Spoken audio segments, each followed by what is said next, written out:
Hello बच्चों, चलिए प्रश्न को पढ़ते हैं और समझते हैं। क्या दो संख्याओं का महत्तम समापवर्तक 16 तथा लघुत्तम समापवर्तक 380 हो सकता है? कारण बताइए। तो यहाँ पर हमें कारण बताना है। प्रश्न को हल करने से पहले हम प्रश्न के लिए मुख्य अवधारणा लिखेंगे। तो प्रश्न के लिए मुख्य अवधारणा जिसकी सहायता से हम इस प्रश्न को हल करेंगे। मुख्य अवधारणा में हम इस प्रश्न के लिए एक सूत्र को लिखेंगे जिसकी सहायता से इसको हल किया जाएगा। यदि हमें दो संख्याएं दी जाती हैं ए और बी, तो दो संख्याओं का जो गुणनफल होता है वह उन संख्याओं के लघुत्तम समापवर्ती अर्थात एलसीएम ए कॉमा बी गुणा एचसीएफ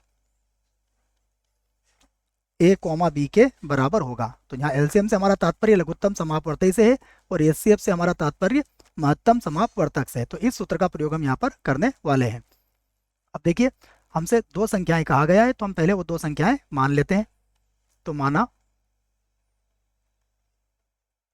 माना पहली संख्या माना पहली संख्या ए है तथा दूसरी संख्या दूसरी संख्या दूसरी संख्या बी है। और यहां पर लिखेंगे हम यदि संभव हो तो। यदि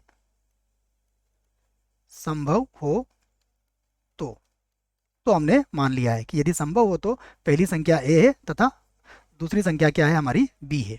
अब यहाँ पर हमें क्या कहा गया है, महत्तम समापवर्तक।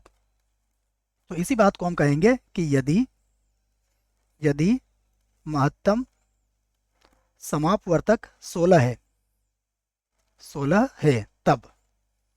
अब महत्तम समापवर्तक को आपकी परिभाषा में आपको एक बार बता देता हूँ। देखिए, महत्तम समापवर्तक को हम इस प्रकार से परिभाषित करते हैं कि दो या दो से अधिक संख्याओं का महत्तम समापवर्तक वह बड़ी से बड़ी संख्या है जो दी गई संख्या को पूर्णतः विभाजित कर दे।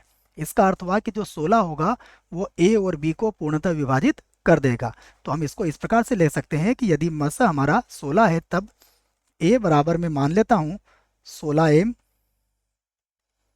और बी बराबर में मान सकता हूँ 16n। और यहाँ पर एम और एन कोई भी प्राकृत संख्या हो सकते हैं बच्चों। तो ये हमने इस प्रकार से इसको मान लिया है। अब हम सूत्र का प्रयोग करते हैं। तो अब हम जानते हैं, इस सूत्र को मैं एक बार और लिख देता हूँ। यहाँ पर देखिए सूत्र क्या है हमारे पास सूत्र है कि ए कॉमा बी सॉरी बच्चों, ए गुणा बी बराबर होता है एलसीएम ए कॉमा बी गुणा एचसीएफ ए कॉमा बी के। तो इस सूत्र की सहायता से अब हम इसको लिख लेते हैं। तो अब देखिए क्या होगा। अब यदि हम संख्याओं की बात करें तो एक संख्या हमारे पास हो गई है 16m,